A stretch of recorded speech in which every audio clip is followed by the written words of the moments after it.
Faly mirabantsika rehetrarehetra indray a. Faly mirabantsika rehetrarehetra indray a. Androany alakamisy fahafiry moa androany. Fahaenina ny volana Jolay. Iresaka momba ny araky ny titre izay nomeko io a, dia tsy manan-kery ny filatsahany Andry Rajoelina ho fidiana tamin'ny 2018.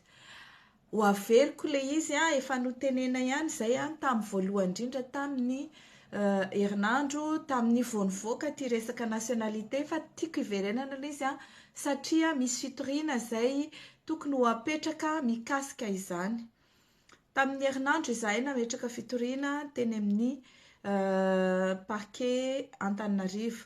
Ny fitoriana izay napetraka a dia mitory an'i Andry Rajoelina amin'ny maha olon-tsotra azy, amin'ny maha Andry Rajoelina azy fa tsy amin'ny maha filoham-pirenena azy a, olon-tsotra izay nametraka ny taratasy izay filatsahany ho fidiana mbola latsaky ny 10 taona kanefa nampiasa osoka teo amin'ny fanambarana diso sy ny fanafenana fa izy dia efa tsy mizaka intsony an'izany zom-pirenena malagasy zany. Raha ny tokony ho izy a, alohany anaovana enquête, alohany zavadrehetra, mahita n'izay zavadray a, ny parquet ao Anosy dia tokony manao saisine avy hatrany ny filohan'ny fitsarana ambaratonga voalohany, manao ny question préjudicielle, misoulever ny question préjudicielle alohany anapahany hevitra hoe anao sa tsy anao, ampanao na tsy ampanao enquête. Tsy hoe sanatria hanory ny asany andreo zay tompon'andraikitra ao amin'ny fitsarana, fa mahagaga ihany na izany ara ny tsy tenena ny fampanoavana ao Anosy mikasika an'izany, na dia hanazava fotsiny ihany ara hoe inona ny tian'zareo atao na inona ny tiany tsy atao, fa na inona zany no itodiany dia mazava ny lalàna alohany anaovana enquête, alohany andehanany zavadrehetra, tsy hoe any amin'ny audience na inona fa ahafahany mahita na tompon'andraikitra izy na compétent moa zany filazana azy, maefa na tsy maefa izy tsara ny raha io a, dia misoulever an'izay atao hoe question préjudicielle mikasika ny nationalité any Andry Rajoelina zay. Hatreto anefa mbola tsisy zany, tsy maninona miandry fa gasy isika. Tsika moa zany mbola gasy fa mbola tsy mitondra ny nationalité vahiny ka dia miandry zany isika fa gasy. Fa na izany ara dia hiditra amin'ny tapany faharoa indray isika, dia ny fanatonana ny cour électorale na ny fitsarana izay maefa hitsara fifidianana. Inona ny antony? Araky ny teneniko ireo olona rehetra izay nilatsaka ho fidiana tamin'ny 2018 dia mila manana nationalité malagasy. Anisan'izany Andriamatoa Andry Rajoelina. Ny fananana nationalité malagasy dia tena hoe condition sine qua non.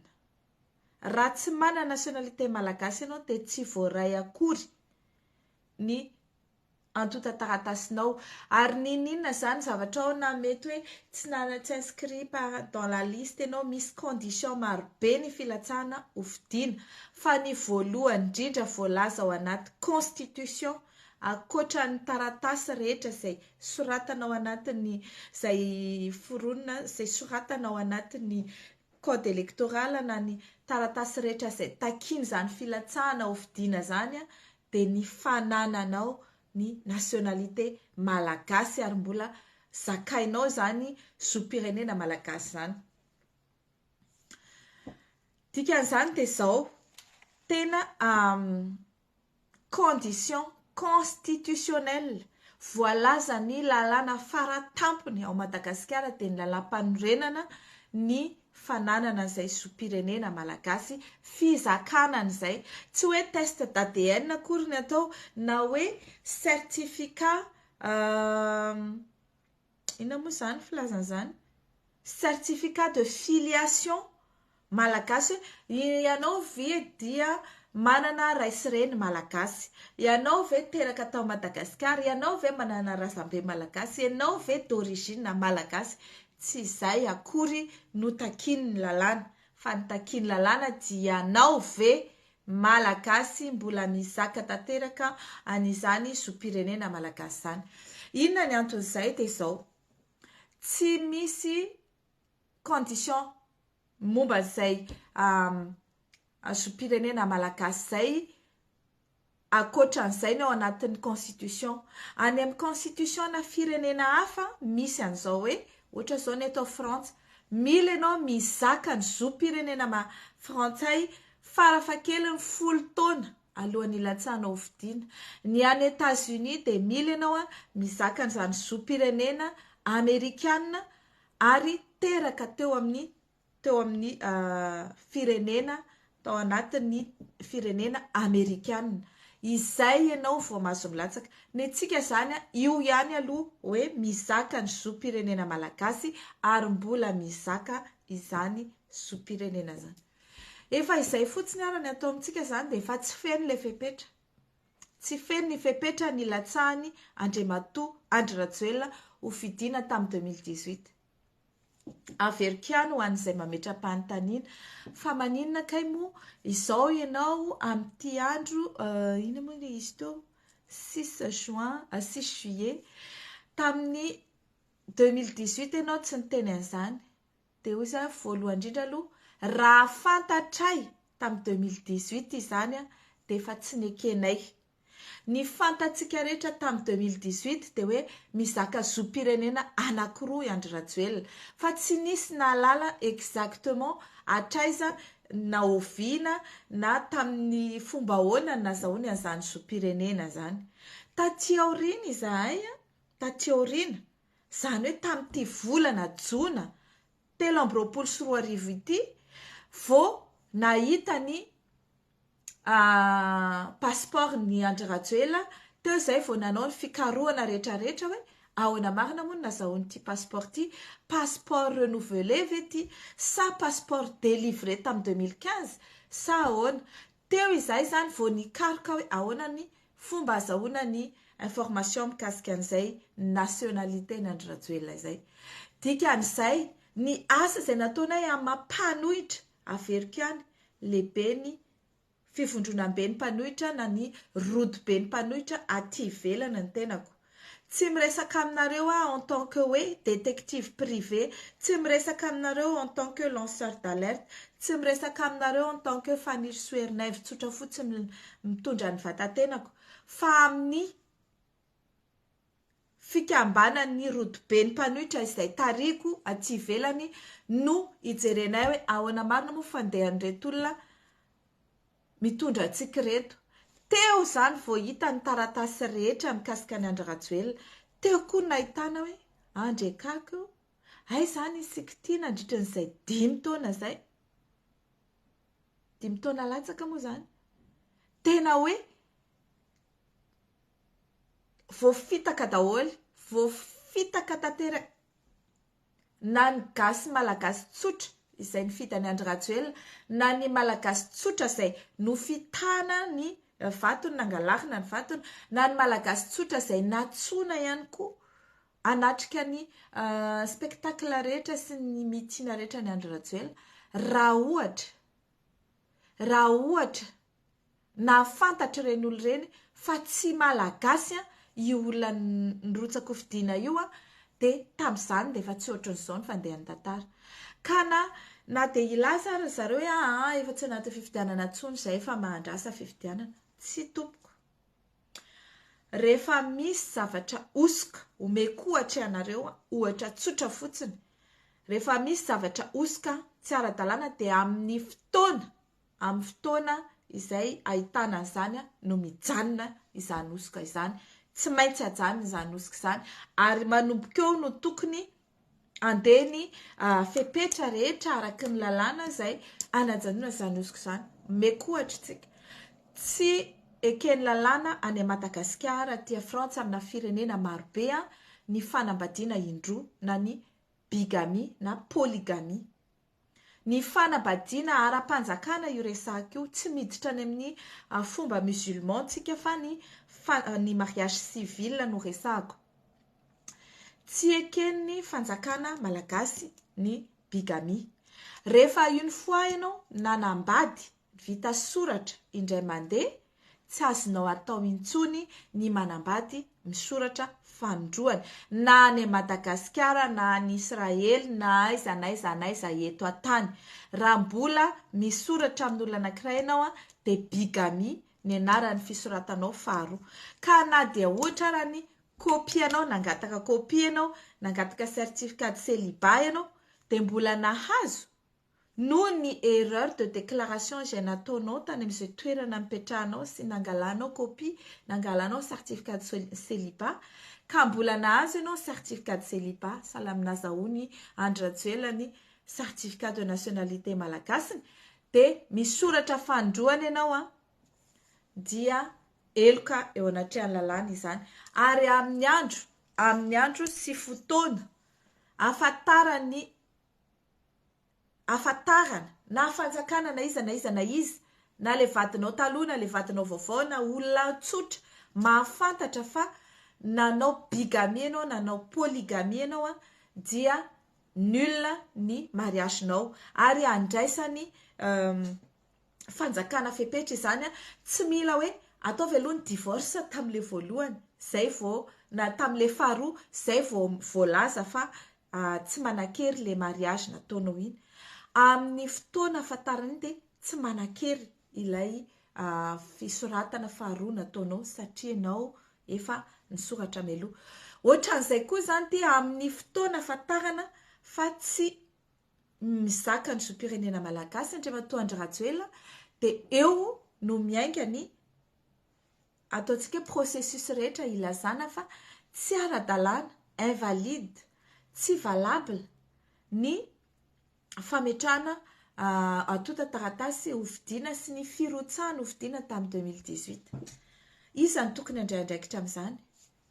Ny CENI, ny cour électorale izay ny HCC no manao an'izany fa cour électorale kosa ny anarany mitondra an'izy ary ny fitsarana mbaratonga voalohany.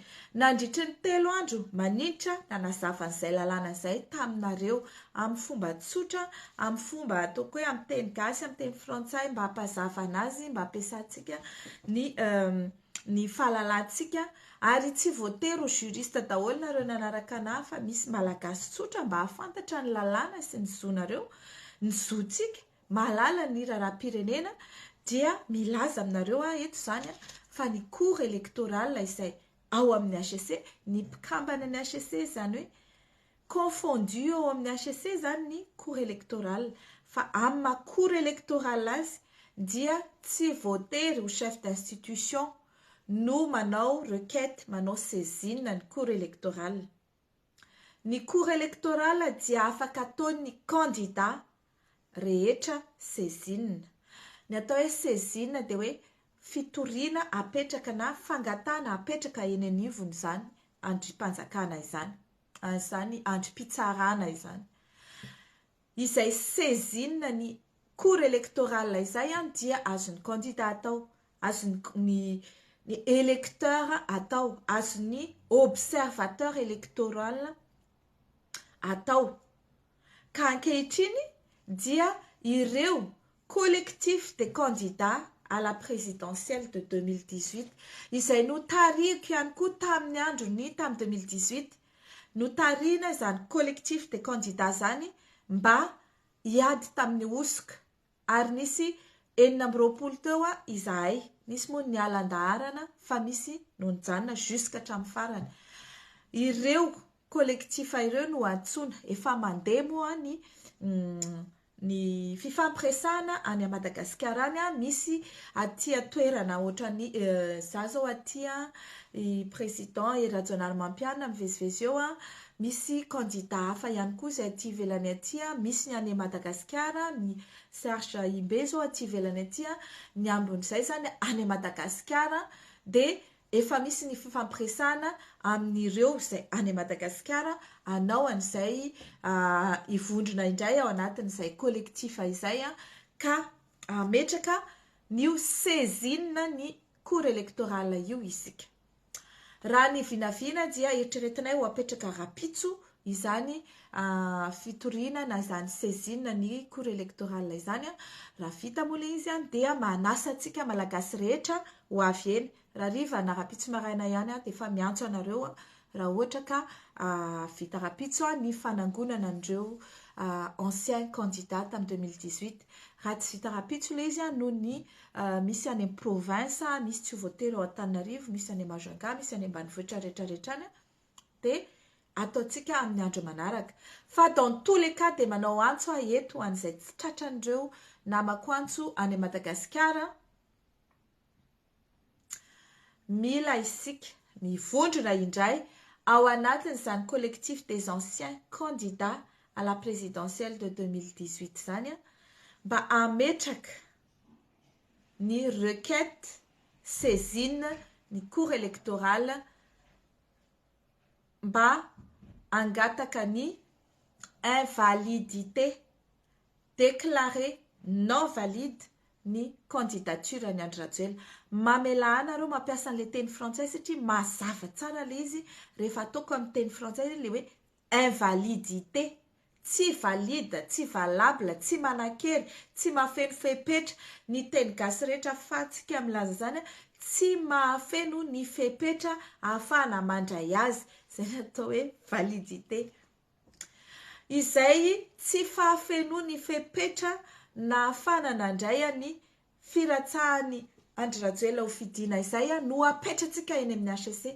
Ka zasany dia miteny ianareo ao amin'ny HCC na cour électorale satria cour électorale ny titre andraisantsika anazy fa tsy haute cour constitutionnelle. Ianareo amin'ny cour électorale malagasy ianareo, zanaka malagasy ianareo, mizaka ny zom-pirenena malagasy ianareo, nomena didy sy andraikitra ianareo hitondra n'izany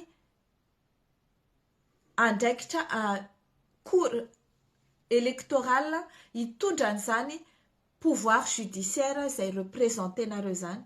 Ianareo zany no mampiseho ny fahefa-pitsarana.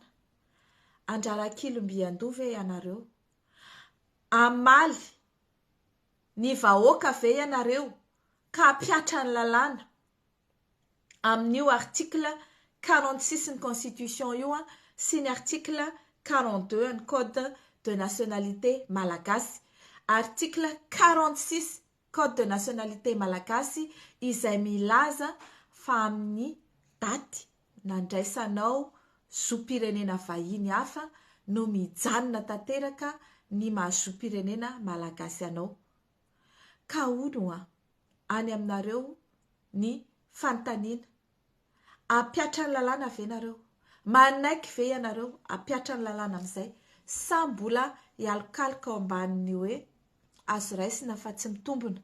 Sa ve nareo mbola hitady subterfuge na hoe fialana bala indray ka ilaza hoe incompétent na forclos na tsy haiko intsony izay zavatra teneninareo eo? Fa miteny any aminareo no mitodika ny vahoaka malagasy rehetra sy ny vahoaka rehetra eran'izao tontolo izao, satria dia efa mahafantatra ny raharaha io daholo ny ambasady sy ny firenena rehetra représenté ao Madagasikara. Nampafantarinay fa tapitra tamin'ny androny 19 novembre 2014 ny fizakana zom-pirenena malagasy any Andry Rajoelina. Ka izany dia miteraka fahaverezan-jo hilatsaka hovidiana ao Madagasikara. Miteraka conséquence marobe izany eo amin'ny sehatra ataontsika hoe eo amin'ny sehatra nasionaly. Fa hatreto aloha anomboantsika azy dia miantso ny fahendren'ny fitsarana isika izay mbola heveriko fa fitsarana malagasy mbola misy fahendrena, mbola mieritreritra mialatsiny mbola manantena hoe mbola hitsara araky ny rary sy nitsiny fa rehefa tsy anao moa izy atao akory hitantsika indray ny zavatra atao manaraka fa hatreto aloha dia miantso an'izany fahendreny ny fitsarana zany tsika miantso an'izany fahendren'ireo malagasy mpiray tandrazana amintsika hoe any aminareo ny lakilean'ny firenena ka ianareo ve zany andrara kilombiandoha raha pitso no apetraka izany fitoriana izany raha sitrapon'Andriamanitra raha ohatra ka voantso daholo ny namantsika raha sanatria tsy voantso daholo ny namantsika kandida rehetra milaza koa fa ianareo olotsotra izay manana kara-pifitianana izay voasoratra tao anatiny liste électorale tamin'ny 2018 dia afaka mametraka saisine ihany koa afaka ataontsika alefanay ny modèle izay ho an'ny rehetra dia afaka mameno ny anarana eo izay teanao izany na andehanao mitokana na andehanao mikambana hoe izahay atao trano izay voasoratra tao anaty listim-pifitianana famille zao dia ametraka fitoriana mba ho symbolika le fitoriana mba hoe hotsika malagasy rehetra no sarotiny amin'ilay izy fa tsy hoe izahay en tant que candidat ihany tsara ho fantatrareo fa matoa izahay nanapa-kevitra hiditra amin'izany atao hoe candidat la présidentielle zany fandraisana andraikitra fa saingy tsy akinina aminay irery ny andraikitra ho an'ny firenentsika fa samanao izay tandrify azy koa ka eto zany dia miteny hoe ho anareo izay malagasy maniry ny anao an'izany dia ho alefanay ny modèle dia afaka manao ihany koa tsy voatery ho ampahafantarina publiquement zany fa dia afaka atao any amin'ny HCC no mahafantatra iza ianareo nametraka an'izany fitoriana zany satria mino tanteraka fa misy dia misy tokoa ny malagasy tia tandrazana ny olom-pirenena izay maniry ianao an'izany ka dia omena ianareo ny modely ianareo mametraka an'izany miaraka amin'ny antota taratasy izay ilaina dia ny attestation d'inscription sur la liste électorale ny kara-pifitianana izay nifidiananareo ary ny copiany décret de naturalisation sy ny copiany journal officiel izay ananantsika rehetrarehetra moa zany ny lien amin'izany zay no tiako resahana androany fa rapitso isika dia mioneto ihany amin'ny omeko anareo ny ora afantarantsika raha ho tafapetraka rapitso ihany zany fitoriana zany na tsy zay fa dia mametraka ny mandram-piona mandram-piresaka ho antsika rehetra ary misaotra indrindra hatrany ho an'ireo malagasy izay vonona indraindraikitra izay tsy mitsoka didy izay tiany tia tandrazana ty ihany koa miaraka aminay fa tsy apetrakintsika amin'izao fotsiny ny fandikan-dalàna miopampana izay natao tamin'ny firenentsika. Misaotra indrindra tompoko.